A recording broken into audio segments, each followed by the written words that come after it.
ഒരു യുവാവ് വഴിയരികിലിരുന്ന് ഭിക്ഷ യാചിക്കുകയായിരുന്നു. അതുവഴി വന്ന ഒരു ധനികൻ, നിനക്ക് പോയി വല്ല പണിയും ചെയ്ത് ജീവിച്ചൂടെ എന്ന് ചോദിച്ച് അവൻ്റെ ഭിക്ഷപാത്രം ചവിട്ടിത്തെറിപ്പിച്ച് മുന്നോട്ട് പോയി.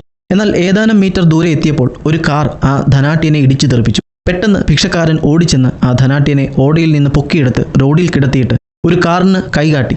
ആ മനുഷ്യനെ ഹോസ്പിറ്റലിൽ അദ്ദേഹം എത്തിച്ചു. അയാളുടെ മുറിവുകളും ഫ്രാക്ചറും കാരണം ഒരു സർജറി ആവശ്യമായി വന്നു. അതിന് ഉടൻ തന്നെ കുറച്ച് ബ്ലഡ് ആവശ്യമായിരുന്നു. ഈ ഭിക്ഷക്കാരനാണ് അയാൾക്ക് ആവശ്യമായ രക്തം നൽകിയത്. അങ്ങനെ സർജറി കഴിഞ്ഞു. ചില നാളുകൾക്ക് ശേഷം അയാൾ ഭവനത്തിലേക്ക് മടങ്ങി. ചില മാസങ്ങൾക്ക് ശേഷം ആ ധനികൻ ഭിക്ഷക്കാരനോട് മാപ്പ് ചോദിച്ചു. കൂടാതെ തൻ്റെ എസ്റ്റേറ്റിൽ ഒരു ഉയർന്ന ജോലിയിൽ അദ്ദേഹത്തെ നിയമിക്കുകയും ചെയ്തു. എളിയവരോടുള്ള ഇടപാടുകളിൽ ധനികർ മിക്കപ്പോഴും ഹുങ്കുള്ളവരായിട്ടത്രേ കാണപ്പെടുന്നത്. ഈ ഭിക്ഷക്കാരനോട് പോയി തൊഴിൽ ചെയ്യുക എന്ന് പറഞ്ഞ് ഉപദ്രവിച്ചത് അയാളുടെ ഹുങ്ക് കാരണമാണ്. എന്നാൽ ആ ഭിക്ഷക്കാരൻ്റെ സന്മനസ് അയാളുടെ ജീവൻ രക്ഷിക്കുവാൻ കാരണമായി.